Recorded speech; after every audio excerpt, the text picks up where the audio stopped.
Malay perspective to this discussion. So Remy, over to you.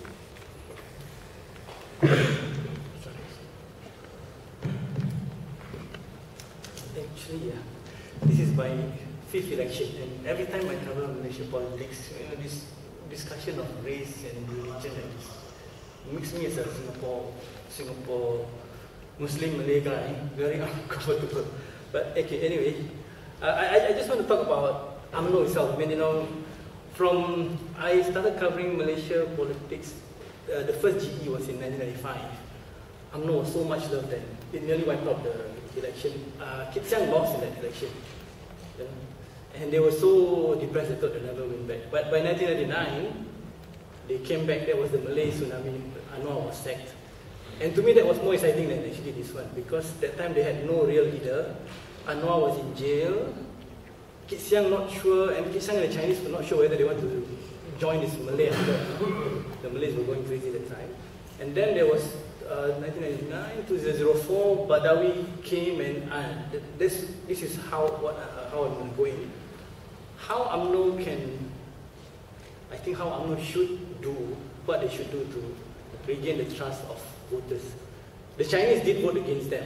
You want to call it Chinese tsunami, fine. But I think it's not as Professor said. It's not because of through racial lenses that they voted against the PN. The Indians did that in the previous election, 2004. It's not because we are Indian, we are against you. Because some injustice was done. Something has gone wrong with the country. The Malays did that in 1999. The Indians in 2004, and now the Chinese. It's not a racial thing that because I'm Chinese, I'm going to vote against the Malays. Yeah. So UMNO, for one, I was telling, Daim was going around in his airplane. He was in Kelantan, he landed in Kedah, and then he went to KL, and he went to Penang, and then he came back to Kedah. So I told the strategists, you guys are losing, why? I went to this campaign, and they were talking about corruption, UMNO this, UMNO that, and you guys are not answering. And his answer was, we cannot answer because we cannot win this argument. So I think what they should do, when Abdullah Badawi came to power in 2003, October 2003, he arrested in February 2004, just before the March election in 2004, he arrested Eric Chia, Perwaja, Managing Director, and then he arrested Kasita Gadam, the Land and Cooperative Minister. And how did the public react? The public said, wow, now we're getting serious. This is the first ever serving minister that was arrested by anybody in the last 50 years. So the public reacted by saying, okay, let's vote Abdullah in because I think it's going to change the way things are done. So UMNO, I think, and over the years you have Rafida and the AP scandal, you have Zakaria Dros, the one with the big house in Port Klang, that's why they lost Selangor, I think. K. Toyo also have a big house, and then nothing happened to him, right? And then we have Sharizan and a crowd. So, I mean, all these things, basically, are you serious or not? Yes, you have this MACC, anti-corruption, but they have to do something to show that I am serious about corruption and I'm going to fight this. I think that's the main thing. The Port Klang. Yeah. Yeah, Port Klang also, yeah. So there are too many examples where they bring people to court and then somehow the AG failed in his duties and then the AG kept his job, and not because actually he did his duty, not to anyway. But okay, so I think number one, UMNO need to show that UMNO, because when people say UMNO, people means the government. That's the thing, right? So the government needs to show that please do something. Please be serious. Number one. And number two, I think what they should do, if they want to improve, is to allow more young people to come up to the system. And one system that they have is this UMNO divisional chiefs. There are 191 UMNO divisions across the country. And these people can stay there forever and ever. You have this guy in Kedah that has been there for 30 years or so, He's still there because he controls the money at the division level. Government will give him money. I will allocate it to to build roads to my friends and cronies. And at the same time, because I'm so powerful, because I can vote who is the president of UMNO and who will remain in cabinet through the system, right? So I think they have to improve this whole system. Well, why not have like term limits? UMNO have elections every 3 years. Say 3 terms, right? I mean, this is just my suggestion. I think if they do that, then the young people will say, why don't I can join this party and I can go up because there are term limits. You can see Mr. Rafizi, I've not heard of him 4 years ago, nobody would have heard of him, right? Ong Kiang Ming, etc., etc. These young people can actually come in and say, I can go up because there's no ballot system, there's no divisional chief staying there forever and ever. So they have to do something about how to limit their leaders so that the young ones can come up and give new ideas. Otherwise, the old people will stay there because they have all these resources that they control and they're not going to share with others. But if you force them out through this limit, maybe it will work. I don't think they will listen to me. And then the other one was, UMNO, for some reason, forgot that people don't talk about their race and religion like maybe 50 years ago, or even 30 years ago. Why don't they be less shrill about their talking about Malay rights? It is a nationalist Malay party. It needs to protect Malay rights. But I tell you what Abdullah Badawi did. I mean, they all say he's ineffective, etc. I managed to sneak in into one of their divisional chiefs meeting. All the divisional chiefs, just before the meeting. This election? No, it was in 2000 something, 2003 I think. The first time he was addressing all the divisional chiefs. And some reporters managed to get in through the back door. And he was telling them, we cannot speak like, let's have Malay rights, Malay supremacy, and we're going to control all the Chinese and the Indians. Why don't we say it like this? Why don't we say, we will help all those who are economically and fully educated. That is more acceptable, right? But he said, you don't have to worry about the Malays because when you look at it, in the peninsula, the Malays are the most fully educated and economically backward, right? But you don't put race into it. Yes, that means we have to have the Indians and the Chinese too. But you move the debate from Orang Melayu must be at the top, to something else, to something about economy, education, and people can accept that we are in the internet age. So, well, I'm afraid they didn't even listen to him at that particular, because there was an UMNO election then. They voted all the bad guys. But I thought there was something else. I mean, I can still be in UMNO and I can talk about something else rather than this Malay thing, which makes me, uncomfortable.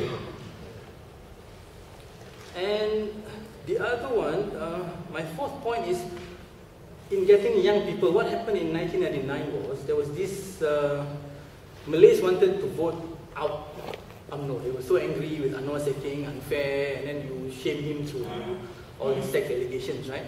So what happened was, in the General Assembly of UMNO in the year 2000, actually there was no traffic outside the Putra Water Center where the HQ is. I actually stopped a taxi there. The first time in my life I stopped a taxi during an UMNO General Assembly because nobody came. There were very few people in the halls, etc. And I asked the taxi driver, what happened? I said, we Malays don't want to be seen in this loser party anymore. But how did they change that? From the year 2000, they were doing very badly, right? And then by 2004, Abdullah Badawi got so big a mandate. One is, of course, Mahathir resigned in 2003.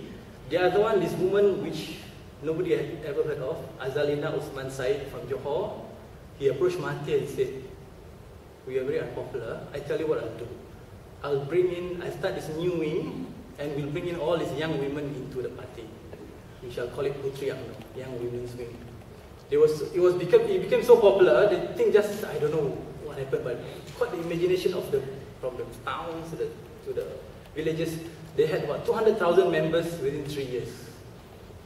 And they were wearing pink, very nice pink. In the UMNO election, all the men were chasing all these pink girls. But see, it works. You know why it works? Because the young men got excited. Hey, young girls are, joining UMNO, right? And in the villages, when they talk to Machi and uncles at the coffee shop, it works because people will listen to this young girl talking to me about something else. And they had something else which they rarely do. They had free clinics, classes for teaching software, mobile library, tuition in the villages. No need to throw cash, no need to give 500 brim. And even my daughter, who's a Singaporean studying in Malaysia, got twice 200 and 200 both voucher. I told her quickly spend before they realize, I pay taxes, huh? No, I mean, you throw in cash, she's not even a voter, But yeah, but what it shows is you can be what you were before. go back to the grassroots, talk to them, give them things, teach them. I've seen in the past, they have classes to teach women in the village how to become part-time tailors, tailoring classes, so you can make your baju kurung and then sell, or how to bake cakes. These things we just buy them. If you're rich people, fine in the towns, but in the villages you can make cakes and make some money for your husbands. Basically, become a grassroots organization again, and talk to the young people. Let the young people feel I can join. Putra UMNO now, there is UMNO, Putri UMNO. The reaction to Putri UMNO is a Putra UMNO, young men's youth basically, but they have managed to get these motorcycle gangs to join. Which is not bad, because they become your voters, right? But the educated Malays in the towns and villages have not joined. They have not pakatan. So, because of Nur Malaysia. So I think they need to talk to the young people, give the messages of that tackle this corruption. I think the main thing is the corruption that they always see. I think that's it. Thank you, Ravi. That was very interesting, and thanks for giving us a longer term perspective, going back several decades. Ravi, you want to just tell us a little bit about how things happened on the ground, as you saw it,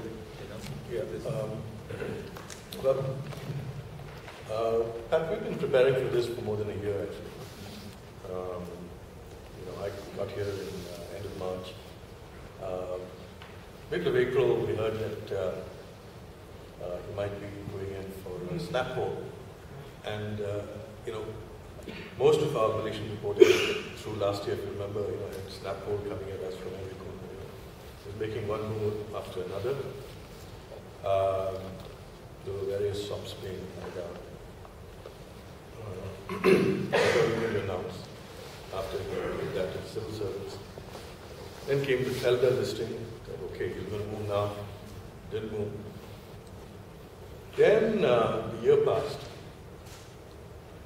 In February, I was convinced that he fixed on March 23rd as his day. In fact, that was the information that was considered fairly terrible. Then came Lahan Datu, and he backed off again. And finally, as you said, he'd run out of tarmac before he pulled the joystick, for takeoff. I think it's in politics. It's very important that you must catch your enemy by surprise, like in any combat. Najib is considered a very decisive prime minister as an administrator. But I think as a political mover, I think he did the initiative. Is it decisive or indecisive? No, people who work with him say that he's, he takes decisions and he does so. Decisive, administrative, not decisive politically. It's politically proved rather indecisive, and I think that has cost him a lot. Put the mic closer. All right. So, did the results come as a surprise? To me, not really. In fact, last Sunday Times, I had a piece explaining why a lot of people are going to be feeling robbed after the election, for the reasons that Joseph mentioned. I got this insight after seeing, I looked at Malaysian urbanization numbers. When Malaysia went to the polls in 2008, I think there were about 67% of Malaysians were living in urban areas. See, Malaysia's urbanization ratio is about 2.4% per year, the rate at which the cities are growing. But because of the population growth, it looks like every year 1%, there's 1 percentage point shift towards the urban from the rural. And if you look at the seats distribution, there are 139 out of 222 seats are listed as rural seats. So, Remy and I were actually together in Kedah before the elections. Before that, I was in Sabah. Went around. It was fairly obvious that there was going to be a big division between urban and rural Malaysia. And if you travel into the interior of Sabah, you see that in the cities, the opposition representation is quite strong. You see their presence everywhere. But as you go interior, like Keningau, for instance, or Beaufort, and all these areas, for long stretches, you do see UMNO flags, Barisan flags. But you have to come to a reasonable sized urban settlement before you saw the first opposition flag. And it was very early. So the result didn't really surprise me for the reasons, but Kedah did surprise me. I thought that Kedah would stay with BN, despite having a very sick chief minister in fighting and all that. That was one surprise. Now, what lies ahead is Najib safe? Is he going to be challenged? Is Mahathir going to move against him? I think, as Joseph said, I think the key point to watch will be how he treats Khairi. Khairi told me on an earlier trip to Malaysia that PM Najib had told him that, look, I do want to make you a cabinet minister. I don't dare cross Mahathir. And I need him, with the elections coming. If Khairi is given a cabinet position, it could signal that Najib is ready to take on Mahathir. Because Khairi is Badawi's son-in-law, right? Which is why the anger is so much there. Secondly, I don't think it will be that easy to eject Najib. The UMNO voting base in party elections has become much wider. It's not that easy to buy that many thousands of people. If it's about 2,000 delegates, you could probably influence it. But when it's, as he's done, 60. right, now it's 60,000, how many can you buy? Even with dying behind you, and all those partners and all that will be there, I don't think it's going to be that easy to kick Najib out. Besides, UMNO seats have gone up by 10 seats, correctly? Yeah. I think they're now at 88 seats. 9 seats have gone up. And this guy ran a presidential campaign as Ambassador Panikar. And he is reasonably popular in Malaysia. It's the division between him and his party's ratings are quite significant. So if UMNO wants to push the button on this man, then it will have to also calculate what lies ahead for it for the next election. That's it. But I will say one last point. It's, on election night, we were all thoroughly confused. We didn't know which way the wind was blowing because there were all sorts of things. But for me, I had a very stark moment. Andrea Bocelli was playing in Bukit Jalil Stadium that night, on the night of the elections. I thought to myself, when I saw the tension, I said, boy, is this like the Titanic? You see all those musicians playing as the ship goes down? Fortunately, it didn't happen for Malaysia. I think it's good that BN has come back. There is stability. It's one of the most stable countries in the world. It deserves to stay stable. And the worst thing that could happen for Malaysia is a red shirt, yellow shirt kind of phenomenon, which nobody really wants. Essentially, that's what I have to say. Thank you. Okay. Thank you. Can I just take the second last point? Sure.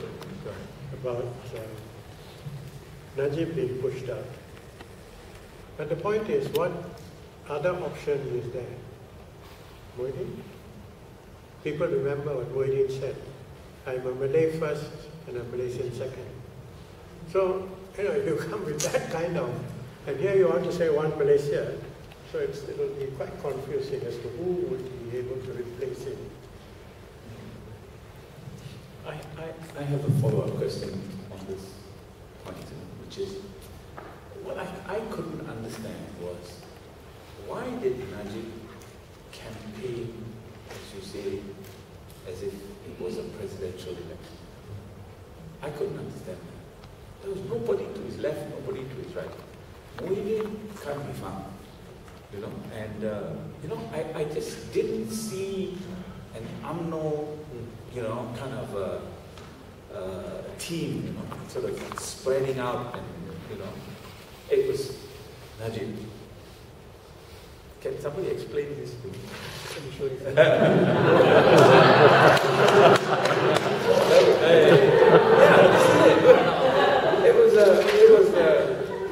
So I mean, you know, you've been covering all as well. Has it been this way before? I mean, has it always been like Mahathir or Badawi, you know? Mahathir, yes. Mahathir, yes. Mahathir's time, because he dominated the entire political spectrum. But in the case of Najib, he suddenly, you know, he used consultants. He worked with consultants, and the consultants said, this is the message that you should put across on Malaysia, you know. But the hardcore Malay ground just didn't buy it. And they didn't push for it. They didn't push for it. So when he looked back, there was nobody, by which time he was, you know, he was too late. Then he did this deflection and said Chinese tsunami. But the point is, nobody either on the Malay side or the Chinese side bought it. That's all I know. But you see, the thing, well, you know, you all have been